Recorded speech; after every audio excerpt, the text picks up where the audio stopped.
les amis, c'est moi Sophia, j'espère que vous allez bien. Je suis hyper heureuse de vous retrouver pour cette toute nouvelle vidéo et je vous présente aujourd'hui mon 17e numéro de mes dernières lectures. Ça me fait ultra plaisir de vous avoir fait 17 numéros et d'avoir réussi à tenir quelque chose sur Booktube. Parce qu'en vrai, depuis que j'ai commencé, j'ai testé 30 000 trucs pour vous présenter mes dernières lectures. Et là, j'ai trouvé un concept, mes derniers numéros qui paye pas de mine, mais qui me plaît bien. Et je pense que cette vidéo va être assez longue parce que j'ai une dizaine de livres à vous présenter, 8 livres à vous présenter. C'est du 100% romance, c'est du 99,9% de romance de Noël, j'en ai énormément consommé ces derniers jours. Du 95% de lecture numérique, bah oui parce que bon, le numérique c'est bien mais le papier c'est mieux, tout le monde le dit, tout le monde le sait.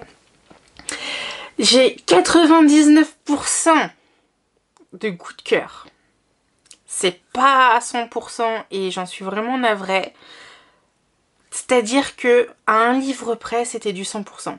Mais comme je me suis dit que j'allais rajouter un livre dans cette vidéo, comme je la recommence, ça fait 600 fois, et bah voilà, c'est tombé à 99%, je suis déçue. Et par contre, c'est du 100% road trip. Les amis, je crois que c'est la première fois de ma vie que je voyage en si peu de temps. En une semaine, voire une semaine et demie, si je compte le fait que je recommence cette vidéo pour la 40 millième fois. Est-ce que j'ai changé de chiffre depuis le début? Bref, ça fait beaucoup de fois que je la recommence. Et j'ai tellement voyagé que je suis explosée. Mais genre explosée. Donc on va, sans plus attendre, commencer maintenant notre voyage. Parce que clairement, on va voir du monde et du pays. Du pays et du monde. Et vous avez compris. C'est parti, on commence avec un départ qui se fait quelque part en France parce que j'ai pas trop bien compris où on était, avec un chocolatier pour Noël aux éditions Bookmark, et c'est un livre que j'ai lu en e-book en service presse, donc merci beaucoup les éditions Bookmark. Je vous mettrai la couverture ici. On fait la rencontre de David qui est un chocolatier qui a monté sa boîte, enfin son magasin de chocolat il y a 3 ans et il emploie 2 personnes. La première personne c'est devenu sa meilleure amie, j'ai oublié son prénom. Voilà, c'est tout. Et la seconde, celle qui nous intéresse, enfin la troisième plutôt, celle qui nous intéresse le plus, c'est Nathan. Il est hyper nul pour faire des chocolats, mais par contre il est beau. Donc ça compense, hein, voilà. Comme il est nul mais qu'il est beau, il l'a pas viré, on va pas se mentir. Et du coup, David, comme vous l'avez compris, il est amoureux de Nathan depuis 3 ans. Le problème c'est que Nathan, il a un copain. Et du coup, il peut pas l'avoir. Mais cette année, il a décidé de l'ajouter à sa liste de Noël. Et est-ce que le Père Noël va lui accorder ce qu'il demande, c'est-à-dire l'amour de Nathan, ou pas? On le saura que si on lit le bouquin. C'est une romance que j'ai adorée. C'est un coup de cœur, littéralement. Je l'ai commencé le soir, je l'ai fini dans la nuit. J'ai rigolé, j'ai trouvé les personnages hyper attachants. Voilà, c'est tout ce que je peux vous en dire en fait. J'ai beaucoup rigolé grâce à un personnage secondaire, et c'est assez rare pour que je le mentionne parce que d'habitude je ne vous parle que des personnages principaux. Mais là, Sébastien, le meilleur ami de Nathan, il m'a fait mourir de rire. C'est un cliché de la gaie attitude sur pattes, si je peux le dire comme ça. Et il est tellement drôle, il est tellement plus, et j'ai tellement hâte que l'autrice nous fasse un livre sur lui parce que je veux apprendre à le connaître encore plus et surtout je veux rigoler.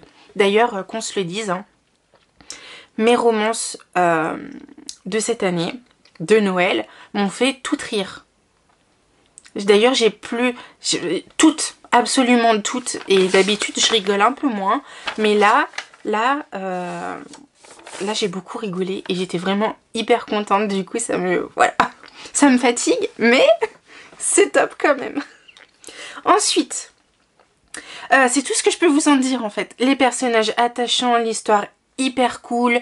Et puis il y a ce côté de Noël hein, qu'on adore, l'ambiance de Noël avec bah, forcément les chocolats. C'est une première ambiance. Qui n'aime pas les chocolats? Je veux dire, voilà, à Noël on est obligé d'en manger au moins beaucoup. J'allais dire un chiffre mais je vais arrêter avec les chiffres parce que c'est affreux. Ensuite, on quitte la France, deuxième destination. Et on se retrouve quelque part aux États-Unis parce que là aussi j'ai pas bien compris où on était, avec le Père Noël malgré lui, encore aux éditions Bookmark. J'ai fait la razzia ces gens, je crois, en service presse parce que j'ai demandé toutes leurs bouquins de Noël de cette année et j'ai pas fini. D'ailleurs, il m'en manque 2-3 à lire. Que voulez-vous que je vous dise? Moi j'avais envie de lire de Noël, je lis du Noël et je lis un Père Noël malgré lui aux éditions Bookmark. Là encore je vous mettrai la couverture, je ne connais plus le nom de l'autrice. Et on fait la rencontre de Luc qui travaille dans un centre commercial en tant que Père Noël. Et de ce mois de décembre, il a décidé en plus de ça, de trouver quelqu'un et de se mettre avec une relation longue durée. Hein. On va pas se le cacher, ça fait trop longtemps qu'il est seul ou qu'il fait des... J'ai mon nez qui me gratte, c'est affreux. Ça fait trop longtemps qu'il est seul ou qu'il a des relations... d'un soir et lui il en a ras-le-bol, il veut une relation durable et du coup dans son application de rencontre il va rencontrer un petit nouveau qui s'appelle Théo et Théo c'est un informaticien qui travaille lui aussi dans un centre commercial et surtout c'est un papa célibataire et donc voilà ils vont se rencontrer, ça va matcher, ça va pas matcher, il faut lire le bouquin et oui je deviens bonne hein. Bref, cette histoire là aussi c'est un énorme coup de cœur parce que j'ai adoré Théo, j'ai adoré Archie, son fils, j'ai adoré Luc, même si j'ai préféré Archie parce qu'il est petit et tout mignon, voilà c'est tout. Et aussi parce que c'est la première fois que je lis une histoire où on met en scène un papa célibataire. Et ça, j'ai trouvé ça hyper chouette et hyper cool. Et du coup ça donne une autre... facette de la parentalité et j'ai trouvé ça trop bien. J'ai adoré les personnages, forcément l'ambiance de Noël était au rendez-vous avec le côté plus commercial, on fait les cadeaux, on voit les enfants qui demandent au Père Noël ce qu'ils veulent au Père Noël et ça c'est trop bien, j'ai adoré. On voit mon reine d'ailleurs qui est content, il est... ah là là qu'est-ce que je suis nulle à ça. Vous le voyez mon reine, hein, il est d'accord avec moi, il dit j'ai hâte d'être le 24 pour voir les cadeaux. Je suis une enfant. C'est un coup de cœur, c'est à lire et c'est surtout là aussi à ne pas commencer le soir. Et oui parce que mes romances de Noël, je les ai quasiment toutes commencées le soir. Donc autant vous dire que j'ai des heures de sommeil à rattraper. Bref, voilà. Ensuite, on quitte les États-Unis pour nous retrouver à Londres avec un service presse. J'ai pas dit 100% de 95% de service presse, hein, ma foi.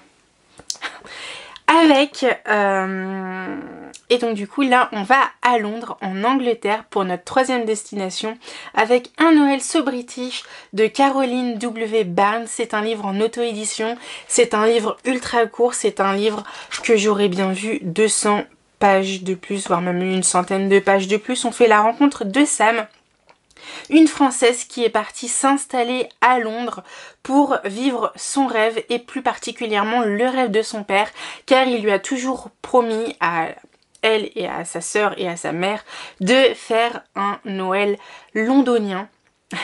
Malheureusement, il est mort avant et donc du coup, elle s'est mis en tête de réaliser son rêve pour lui. Et donc, elle va, avec l'aide de sa sœur, acheter une maison et trouver des colocataires et ils vont faire Noël. Ça m'a donné envie de cuisiner ce livre, je ne vous raconte pas comment. Surtout des scones, du coup j'en ai fait pas mal depuis que j'ai lu ce livre. tous, enfin plus ou moins, enfin bref on s'en fout, mais voilà. C'est un livre coup de cœur, c'est dommage qu'il est si court. Voilà. Mais j'ai adoré, parce que j'aime beaucoup Londres, et du coup, bah c'était juste un coup de cœur quoi. Voilà, c'est tout. 3 lectures, 3 coups de cœur. Vous n'êtes pas prêts pour la suite, moi je vous le dis. À lire. Franchement, à lire. Ensuite, on reste à Londres. Et oui. Sauf que de Londres, on va repartir à New York et on va faire des allers et retours comme ça à New York. Parce qu'on est fou et parce qu'on aime voyager. Avec le livre Le Cupcake Café sous la neige de Jenny Colgan aux éditions Pocket. Et là, je tiens à signaler d'emblée que c'est un 2e tome. C'est une duologie et j'ai commencé par la fin. Je suis très forte à ce petit jeu. Je commence, enfin, ça m'arrive, j'allais dire de manière générale, mais non, heureusement.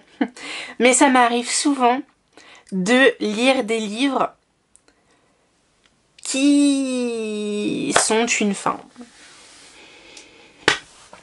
C'est pas grave. Donc dans cette 4e destination, on fait la rencontre de Izzy, qui est la dirigeante du Cupcake Café et la pâtissière. Voilà, tout simplement. C'est son 2e Noël avec Austin, son amoureux. Le problème, c'est que début décembre, il doit partir à New York pour un projet professionnel.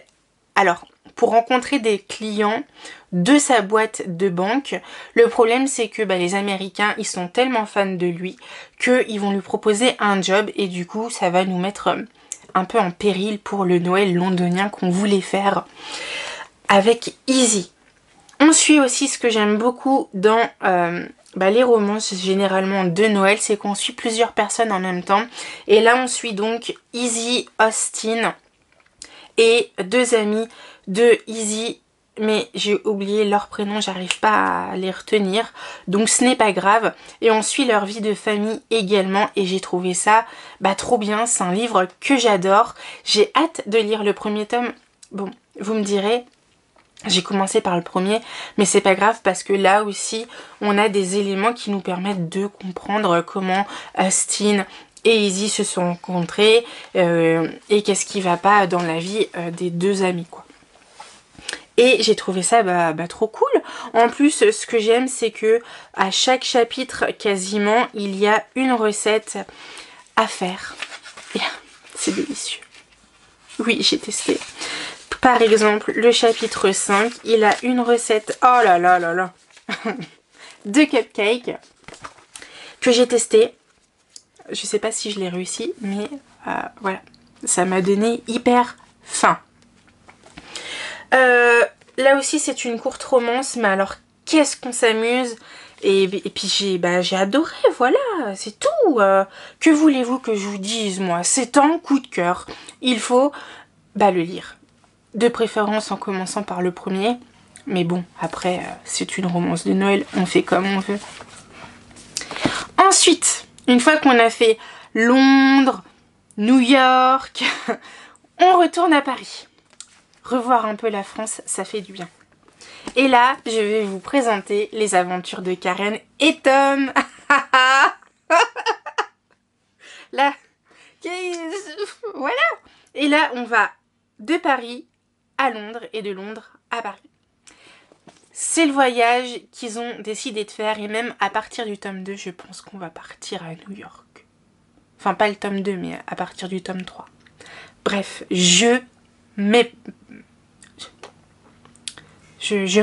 Je m'emballe un peu trop parce que c'est une sortie que j'attends avec impatience.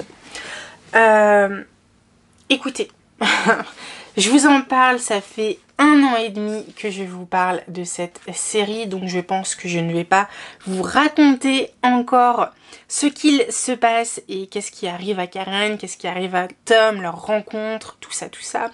On aime parce que c'est Paris, parce que c'est Londres, parce que Karen, parce que Tom, parce qu'il y a de la musique, parce qu'il y a de l'amour, parce qu'il y a un grain de folie que j'aime beaucoup chez ces 2 personnages. Plus je les lis, plus je les aime. Donc autant vous dire que dans 10 ans, je vous en reparlerai encore. Ça, c'est obligatoire. J'ai hâte d'avoir le tome 3. J'ai hâte de lire le tome 3 pour avoir le fin mot de l'histoire. Et en même temps, j'aimerais que cette histoire continue. Mais je sais que, pour cette histoire en tout cas, je sais que une fin est obligatoire. Parce que sinon on peut faire tout et n'importe quoi. Mais là j'ai hyper hâte d'avoir le tome 3, d'avoir tout ça, parce que là j'en peux plus quoi, j'ai envie de les relire, vous imaginez, je les ai lus il y a même pas 3 jours, enfin non, même pas une semaine. Allô quoi. Non mais franchement, j'en ai marre. S'il vous plaît, aidez-moi. J'espère que l'auteur il a fini d'écrire le bouquin, parce que voilà, c'est tout. Ensuite,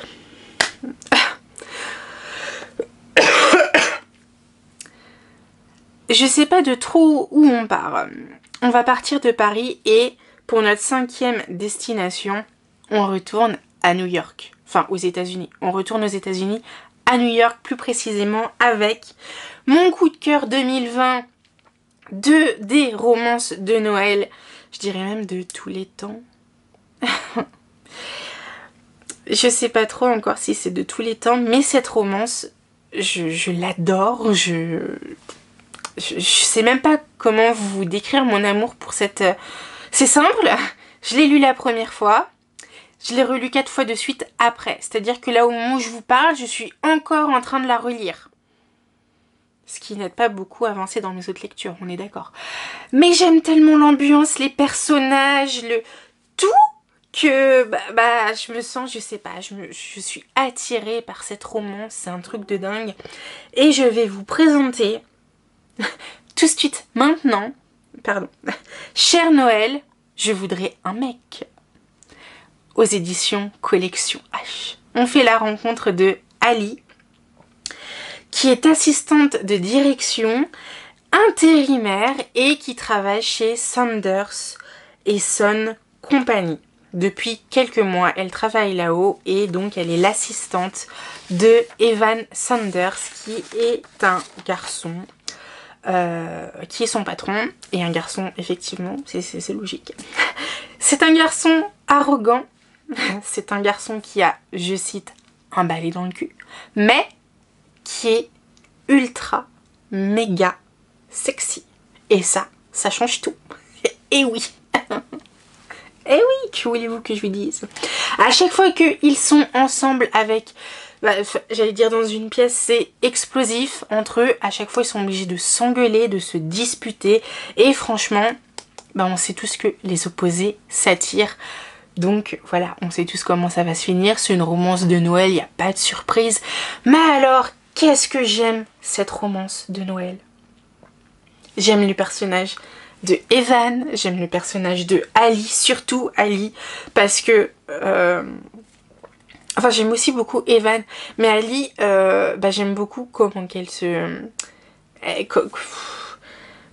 Je sais même pas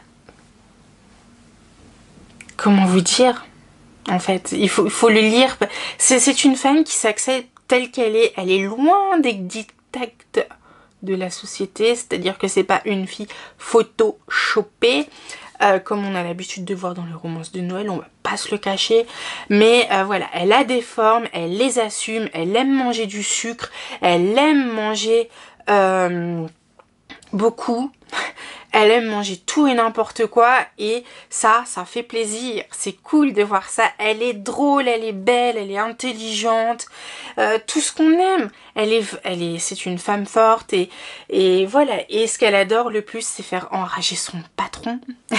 Et moi je rigole, à chaque fois il y a des répliques qui me font mourir de rire, et plus je les lis, plus je rigole comme une con toute seule devant mon téléphone, parce que je l'ai lu en e-book sur mon téléphone avec l'application Kindle, si vous voulez tout savoir, et ça fait une semaine que je relis la même histoire. Alors j'étais en train de de m'engueuler parce que j'ai relu en 6 mois de temps Louis et Emma avec Nos chemins de travers / Nos vagues à l'âme, mais alors celle-ci elle dépasse carrément tout, je n'en peux plus. Pourtant, quand je le lis, là, je mets encore beaucoup plus de temps à le lire, mais que voulez-vous? J'adore, j'adore. Voilà, c'était l'année de la relecture et j'ai beaucoup relu. Tomber amoureux de son patron, de sa patronne, de son employé ou de son employé et eux, c'est un indémodable, c'est un classique, c'est du vu et du re-revu. Et pourtant, bah, ça fonctionne toujours, hein, c'est le même schéma. On sait ce qui va se passer, on sait pas comment ça va se passer parce que effectivement, enfin, les histoires sont toutes différentes entre elles, mais le schéma c'est le même. On sait, c'est un truc vu et revu. Et pourtant, bah voilà, vous rajoutez le petit soupçon de Noël et ça fait... C'est magique, c'est merveilleux, c'est beau, c'est à lire, juste lisez-la. Voilà, voilà. Les personnages sont hyper drôles, mais vraiment, je vous assure qu'à chaque fois que l'un et l'autre étaient dans les parages et qu'ils se parlaient, j'étais pliée en quatre. Même dans les moments un peu intenses, un peu, vous voyez, et ben, j'étais là, c'est pas possible. Je vous assure, c'est affreux. Ça à lire d'urgence, c'est la meilleure romance de Noël de tous les temps, je crois. Ouais, parce que... Ouais. À lire. Ensuite, on quitte New York pour repartir à Londres. Et de Londres, on va partir au Colorado. Vous en avez marre de tous ces voyages, vous commencez à fatiguer, moi aussi. Là, je vais vous parler de Marions-nous sous les flocons. Ces collections H encore. Je me suis fait plaisir. Les collections H, cette année, j'en ai lu beaucoup en très peu de temps. Mais j'adore la collection H, donc si vous passez par là et que vous voulez faire des services presse avec moi, bah comment vous dire, n'hésitez pas. Voilà, bref. Alors, on fait la rencontre de Maggie, Cathy et Rosie. Elles font partie de la famille White. Maggie, c'est la mère, Cathy, c'est l'aînée, et Rosie, c'est la cadette. Tous les ans, les White fêtent Noël, enfin fêtent les fêtes. On aime cet humour des quatre dents. Fêtent les fêtes donc, fêtent Noël et le Nouvel An, dans leur cottage, à Londres donc. Sauf que, c'est tous les ans, sauf cette année. Parce que Rosie, ça fait 4 ans qu'elle est partie vivre aux États-Unis pour faire la fin de ses études. Et donc, elle a trouvé son copain. Et son copain, c'est l'amour de sa vie. Ils sont fiancés. Elle va se marier ce Noël-ci. Alors, dans la famille, du père à l'aîné, c'est la panique. En 3 mois, tu te dis, bah, tu connais pas assez la personne pour te marier avec elle direct, quoi. Donc voilà, c'est un peu la panique chez eux. Pourtant, Maggie, la mère, elle s'oppose pas. Elle est un peu déçue que les fêtes ne se fêtent pas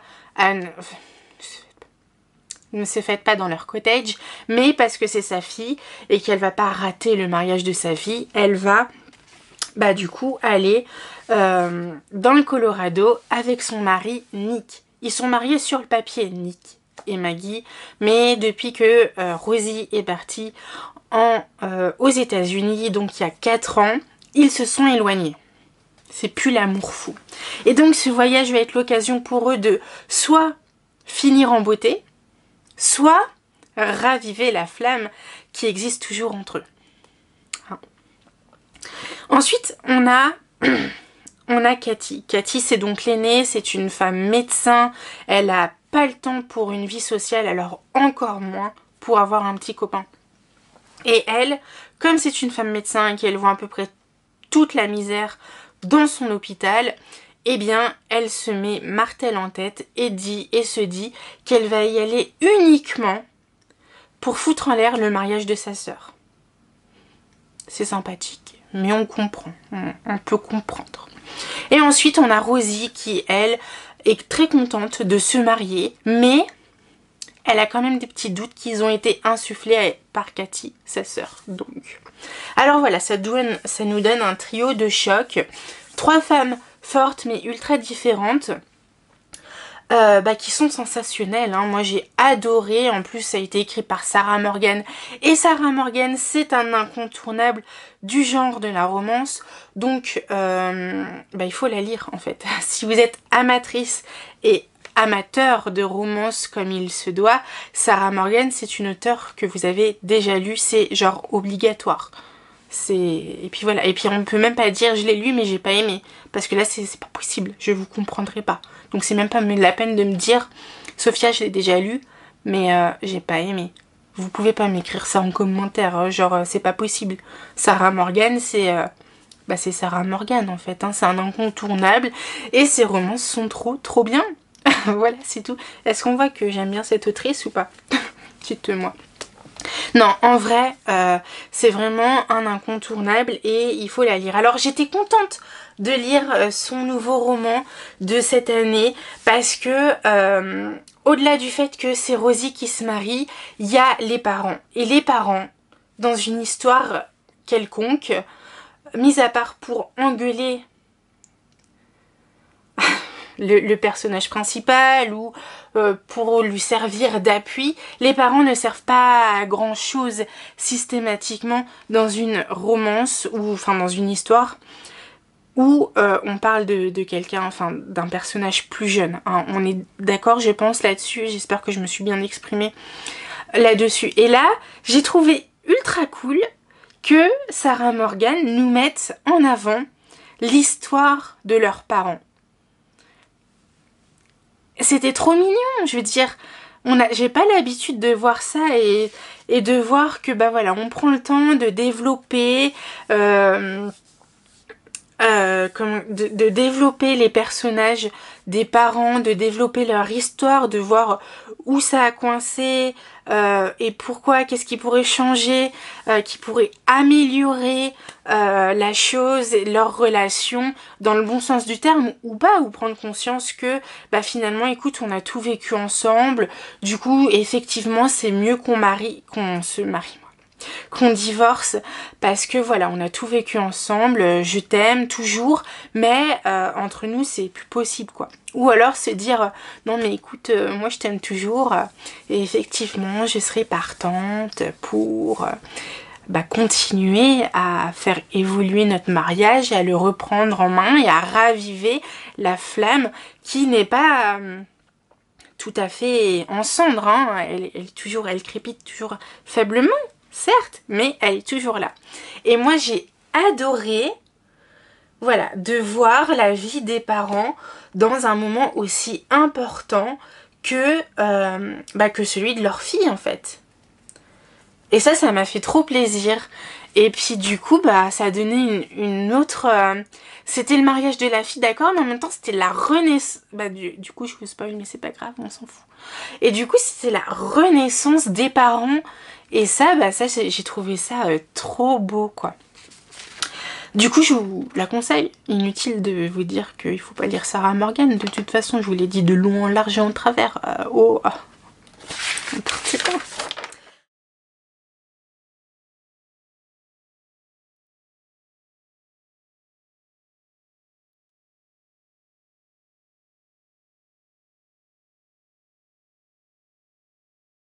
Ensuite, notre septième... J'avais mes papiers, mais je me suis perdue. Notre septième destination c'est le retour en France. Et oui, notre voyage est déjà fini et on se retrouve en France, à Paris, c'est normal. Les aéroports, tout ça se trouve tous à Paris, enfin quasiment, mais voilà. Et là, on se retrouve à Paris, après le Colorado, on a pris Paris, allez hop. Et on va lire, enfin on a lu, pardon, T'embrasser sous la neige, dans la collection H également. Et là, là c'était un petit bijou. Mais alors,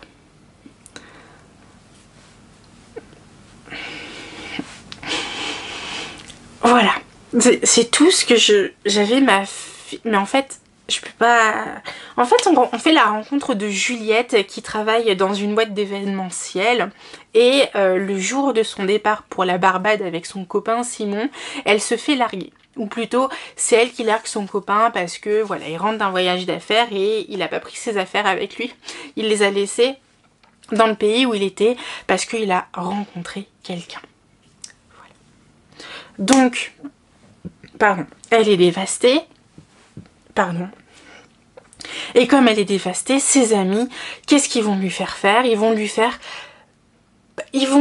faire... J'arrive plus à faire ma phrase. Ils vont lui dire de participer, ils vont l'obliger à participer à un concours de baisers. Or, elle a personne, la pauvre. Donc faire un concours de personnes quand t'es célibataire, c'est un peu idiot, hein, on est d'accord. Sauf qu'ils sont un peu plus machiavéliques que ça, les amis. Ils vont prendre son téléphone et ils vont envoyer un message à un numéro inconnu. On adore. Et ensuite, on a Evan. Le retour, hein. Evan, je vous avais dit, avec cher Père Noël, je voudrais un mec qui s'appelle Evan aussi, voilà, voilà. C'est un bon prénom en 2020 apparemment, pour les romances de Noël, Evan. Bref, Evan, c'est une star de rock. Le problème, c'est qu'il est en deuil. Son frère, Michael, il est mort il y a 6 mois et il n'arrive pas à s'en remettre. En plus de ça, son frère a une petite fille qui a 8 mois, qui s'appelle Gloria, et forcément, c'est Evan qui doit s'en occuper maintenant. Donc, il est content d'avoir sa nièce avec lui, forcément, mais elle lui rappelle trop ses parents, hein, son père et sa femme, et du coup, ça va être quelque chose de difficile à faire. Et en même temps, il y a ses producteurs qui l'obligent à remonter en selle. Et à défaut d'arriver à composer les derniers morceaux des albums de musique qu'il doit faire et sortir, eh bien ils vont lui proposer de participer à un concert de charité organisé par un hôpital et surtout qui a été organisé et mis en place par Juliette. Voilà. Donc c'est une romance de Noël, tac tac, vous avez fait ce qui devait être fait, les liens, hop hop, et on a une histoire magnifique, sublimissime. C'est un coup de cœur intergalactique, alors non, elle dépasse pas cher Père Noël, je voudrais un mec, parce que c'est autre chose, parce que voilà, on peut pas, il y a le deuil, il y a comment se reconstruire, tout ça avec l'ambiance de Noël qui est là, quand même.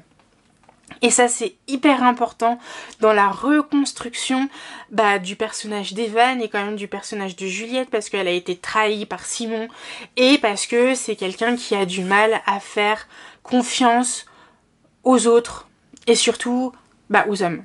Enfin oui, non. Bref, il faut le lire pour comprendre. C'était ma phrase du jour, il faut le lire pour comprendre. Voilà, il y a Evan, j'ai adoré Evan parce que parce qu'il est prêt à tout pour elle. Et c'est ça qui est un truc de fou, ils se connaissent ni d'Ève ni d'Adam, mais on peut pas lutter contre l'univers, j'ai envie de dire. Et ils étaient faits pour être ensemble, ils étaient faits pour se reconstruire mutuellement, ils étaient faits pour tout en fait, pour tout partager. Et en fait ce qui est beau c'est comment ils se sont retrouvés, comment ils se sont aimés, enfin comment ils s'aiment. Et du coup, les voir ensemble, ça me rend tellement heureuse et genre je suis en joie de les savoir en couple parce que je sais que eux deux, c'était eux deux quoi. Et c'était trop beau, c'était c'est juste à lire, j'ai aimé les histoires, j'ai aimé Gloria. Gloria et Archie, ça se trouve, ils vont sortir ensemble plus tard, qui sait, on ne sait pas, hein. Je divague, je pars un peu loin là. Bref, voilà, c'est à lire. Voilà. Et avec ce magnifique coup de cœur que l'on a eu là, je vais partir pour notre dernière destination, qui me ramène du coup près de chez moi. Mais je ne vous en dirai pas plus. Enfin, trop tard. Qui du coup me ramène près de chez moi et on va être à Strasbourg. slash les Vosges. Parce que là encore, j'ai pas trop bien compris. Pour moi, Strasbourg, c'est pas près des Vosges, mais bon, apparemment si. Bref, c'est pas trop loin en tout cas. Géographiquement parlant, je sais que c'est pas trop loin. Le reste, je sais pas trop. On a lu Cap de me séduire pour Noël dans la collection H/HQN. HQN. Et là voilà. Là, on fait la rencontre de Samuel qui s'installe à Strasbourg pour retrouver le calme et la sérénité, la tranquillité qu'il n'a pas eu à Paris. Et ses voisines, Corinne et Léopoldine, lui proposent à lui et à son meilleur ami Yann de faire un grand calendrier de l'Avent grandeur nature. Et c'est-à-dire qu'en fait, chaque jour, ils vont organiser une activité, soit sportive, soit aller au restaurant, soit tous des trucs qu'on peut faire maintenant. Bref. Un grand calendrier de l'Avent et Karine, elle montre tout de suite son intérêt pour Samuel. Tout de suite, elle se dit, lui, il m'intéresse, tu vois. Et Léopoldine, elle montre rien si ce n'est sa peur de lui. Et donc Samuel, il comprend pas parce que c'est la première fois qu'une personne a peur de lui de cette façon, presque, c'est physique, hein, elle peut vraiment pas, elle se tient toujours à 600 000 km de lui, voilà, elle ne parle que très peu quand il est en sa présence et franchement c'est compliqué pour lui à gérer, ce qu'on peut comprendre très bien. Et du coup il se met une mission en tête, il se dit... Écoute ma cocotte, tu vas pas me la faire, mais je veux savoir pourquoi tu t'as peur de moi en fait. Et donc du coup, petit à petit, ils vont se rapprocher et forcément, voilà, c'est une romance. Vous savez comment ça va se finir. Moi, j'ai pas aimé. Voilà, c'est dit, c'est fait. En fait, là, je lui dis, en fait, oui, voilà, je suis mitigée, mais dans le mitigé pas bon, quoi. Dans le mitigé, j'ai pas aimé parce que, moi, je voulais une romance de Noël. Et j'ai pas eu la romance de Noël, si ce n'est le calendrier de l'Avent, le fait qu'il neige de temps à autre, le marché de Noël de Strasbourg, d'accord. Mais en fait, c'était pas comme les précédents bouquins. Et ça m'a beaucoup dérangée parce que moi, j'attendais l'ambiance de Noël au cœur même de l'histoire. Alors que là, voilà quoi, il y avait rien. Pour vous dire honnêtement, il y avait rien, ça m'a beaucoup déçue. Ce qui m'a en plus déçue, autre que le fait que l'ambiance de Noël était reliée au 47e plan de l'histoire, eh bien, c'est la couverture de... la couverture du livre. La couverture du livre en soi, elle est belle. Elle est simple. Voilà, c'est un monsieur qui pose. Il est très beau, il est très mignon, on va pas se le cacher. La couverture, elle est belle, elle m'a attirée, on va pas se le cacher. Et d'habitude, moi, je vous présente rarement des livres où on voit une personne dessus. Parce que moi, je n'aime pas ça. J'aime pas... Enfin, je dis ça, mais dans les premières romances de Bookmark, eh bien c'est là aussi des personnes. C'était la couverture de 2020 pour Noël où il fallait qu'on montre des personnes, mais en romance, je n'aime pas qu'on voit une personne, que ce soit le portrait ou juste une partie du corps, je déteste ça et j'évite au possible, je dis bien au possible, d'avoir des gens dessus. Le problème c'est qu'en romance en ce moment on peut pas faire autrement et ça me chagrine beaucoup. Et donc là, ce que j'ai pas aimé avec la couverture du livre, c'est qu'elle ne reflète pas Samuel comme il est censé être. Il est décrit comme un garçon qui a un physique de viking, comme quelqu'un de grand et intimidant.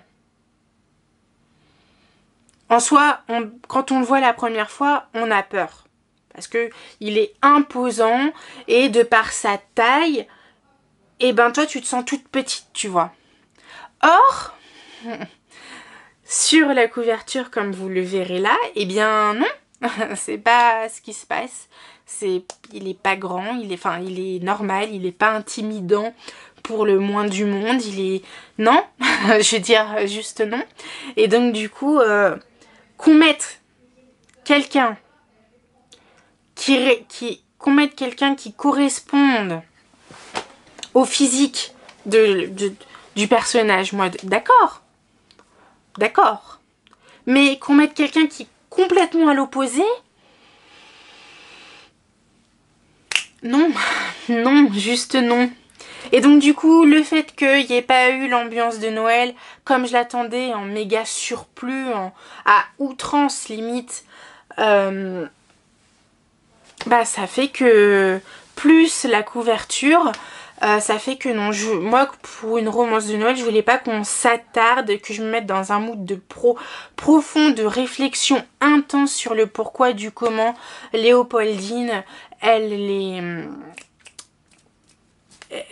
est comme ça avec Samuel. Je voulais une romance de Noël où c'est simple, c'est léger, tu fais pas 300 000 choses pour avoir... tu vois, c'est du direct, quoi. Tu sais que bim bam boum, ça va arriver. En plus de ça, c'est une romance de Noël. Là, j'ai dû me creuser la... Enfin, ça me dérange pas de me creuser la tête, hein, parce qu'il y a pour les autres bouquins aussi, je me suis creusé la tête un peu moins, certes.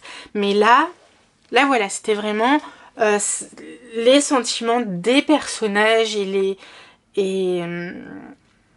du coup, les fêtes étaient remis enfin, vous avez compris, quoi.